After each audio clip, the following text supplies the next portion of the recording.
Online शिक्षण में आप सभी भैया बहनों का हार्दिक अभिनंदन। ईश्वर से प्रार्थना है कि आप सब स्वस्थ होंगे।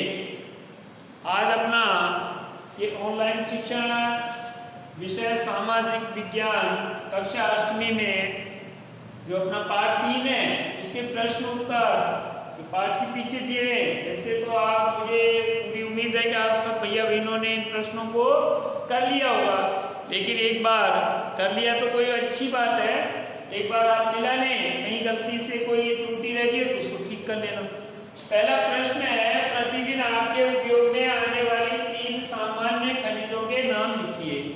बिल्कुल सीधा प्रश्न है, प्रतिदिन यानी कि ऐसी चीजें, वैसे तो हमारे सारे खनिज मनुष्य के काम आते हैं, प्रश्न को समझना थोड़ा सा ठीक से। सारे खनिज मनुष्यों के उपयोग के लिए ही तो है, लेकिन ऐसे खनिजों के नाम लिखने हैं जो लगभग हमारे प्रतिदिन काम आते हैं। तो इसमें मैंने जो देखा कि लोहा एक ऐसा खनिज है जो भी हमारे लगभग रोज किसी न किसी उपकरण के रूप में, किसी साधन के रूप में काम आता है। तांबा भी आज के रूप में काम आता है। नमक ये भी प्रतिदिन काम आता है। और बहुत सारे हैं, मैंने तो केवल 3 का नाम लिखा है, तो 3 के नाम लिख दिए। और भी कई खनिज हैं जो लगभग हमारे प्रतिदिन काम आते हैं। अगला प्रश्न है, एस्क क्या है? धात्विक खनिजों में एस्क सामान्यतः कहाँ पाए जाते हैं? प्रश्न को 2 भागों में बांट रखा है। पहला है, एस्क क्या है? तो शैल जिनसे खनिजों का खनन किया जाता है। एस्क क्या है? जिसका उत्तर मैंने आपको लिखा है कि शैल जिनसे खनिजों का खनन किया जाता है, वो क्या है? एस्क है। एस्क कहलाते हैं धात्विक खनिजों में। एस्क सामान्यतः आग्नेय और कायांतरित चट्टानों के समूह में पाए जाते हैं। पहला प्रश्न, इसी प्रश्न का पहला भाग, एस्क क्या है? दूसरा भाग, धात्विक पढ़ा है ना आपने, धात्विक और अधात्विक। तो ये कह रहा है धात्विक खनिजों में एस्क सामान्यतः कहाँ पाए जाते हैं? तुम्हारे पृथ्वी में जो चट्टानों का आपने को 4 भागों में बांट करके आपको बताया है, तो आग्नेय और कायांतरित चट्टानों में ये पाए जाते हैं।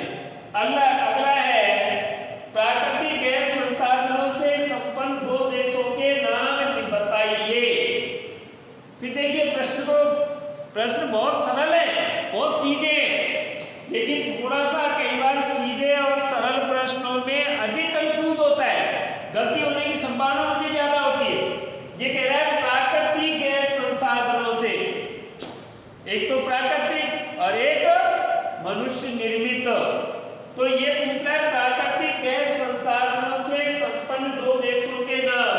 तो अपने पुस्तक के अनुसार इन 2 देशों के नाम रूस और नॉर्वे आए, वो मैंने आपको लिख दिया। अगला प्रश्न है, निम्न के लिए ऊर्जा के किन स्रोतों का सुझाव देंगे? प्रश्न कह रहा है कि उन्होंने हमको 2-3 क्षेत्र दिए, ग्रामीण क्षेत्र दिया हुआ है, तटीय क्षेत्र दिया है, शुष्क प्रदेश क्षेत्र दिया हुआ है।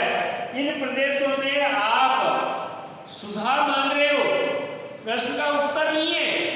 हमने जो पाठ पढ़ा और पाठ पढ़ने के बाद में ऊर्जा के बारे में जो पढ़ा और उनकी परिस्थितियाँ, उनकी कितना उनके हमारे यहाँ पर उनका भंडारण है, ये सब कुछ पढ़ने के बाद वो सुझाव मांग रहा है। और उस सुझाव में पहला है, ग्रामीण क्षेत्रों के लिए आप कौन सी गैस का सुझाव देंगे? तो पुस्तक के अनुसार और अपने वर्तमान परिस्थिति के अनुसार यदि मैंने देखा, तो मेरे हिसाब से हम ग्रामीण क्षेत्रों के लिए बायोगैस का सुझाव देंगे कि आप बायोगैस का निर्माण करके इसका अधिक से अधिक उपयोग करें। तटीय क्षेत्रों के लिए, उसके लिए पवन व ज्वारीय ऊर्जा दोनों आसानी से, सरलता से यहाँ पर उपलब्ध हो सकती है और इनके द्वारा इन क्षेत्रों की ऊर्जा की जो आवश्यकता है उसकी पूर्ति हो सकती है। अगला है शुष्क प्रदेशों में, तो यहाँ पर बहुत तेज गर्मी पड़ती है, इसी कारण तो ये प्रदेश शुष्क है, इसलिए यहाँ पर सौर और पवन ऊर्जा क्योंकि शुष्क प्रदेशों में गर्मी भी तेज पड़ती है, आंधियां भी तेज चलती है।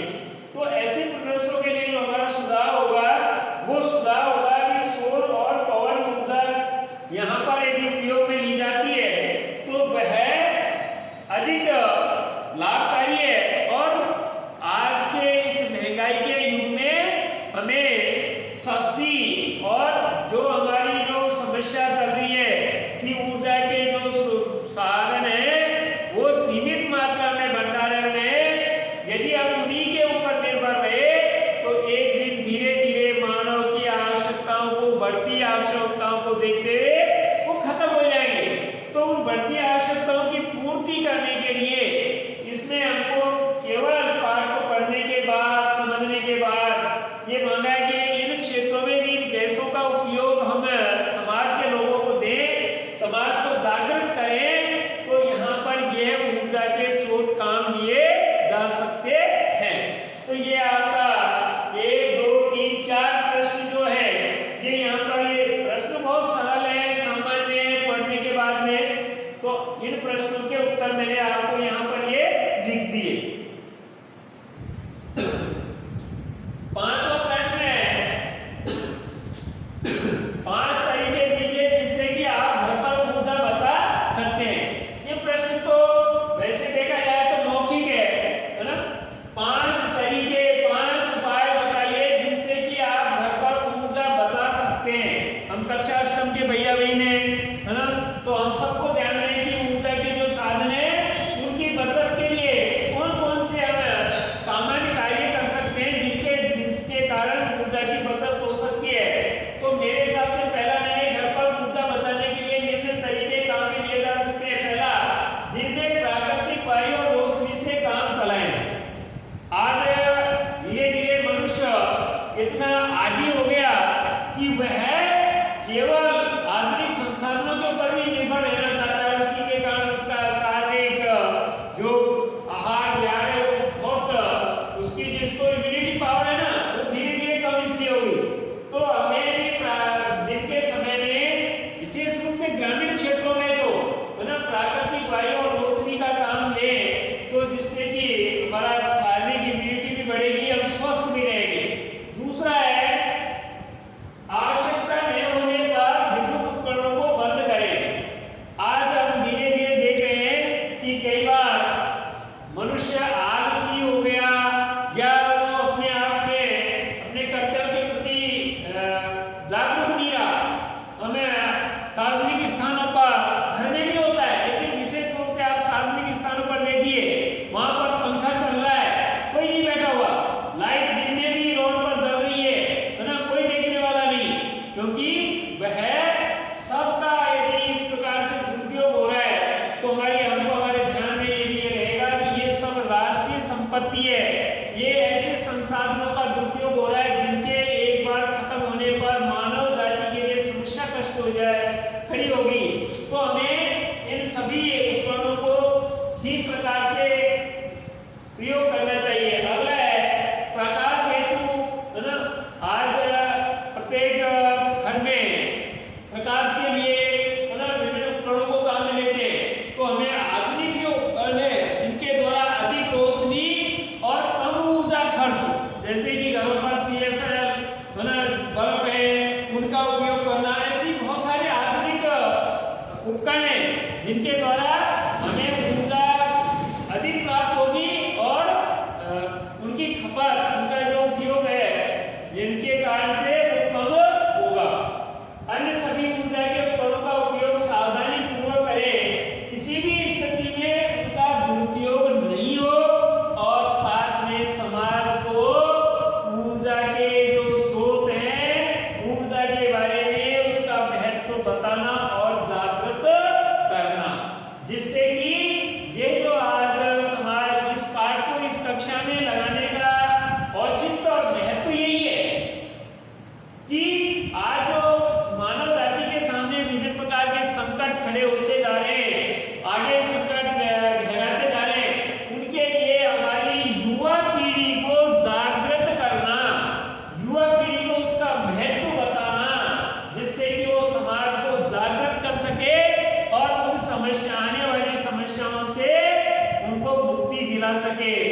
ही यहाँ पर इस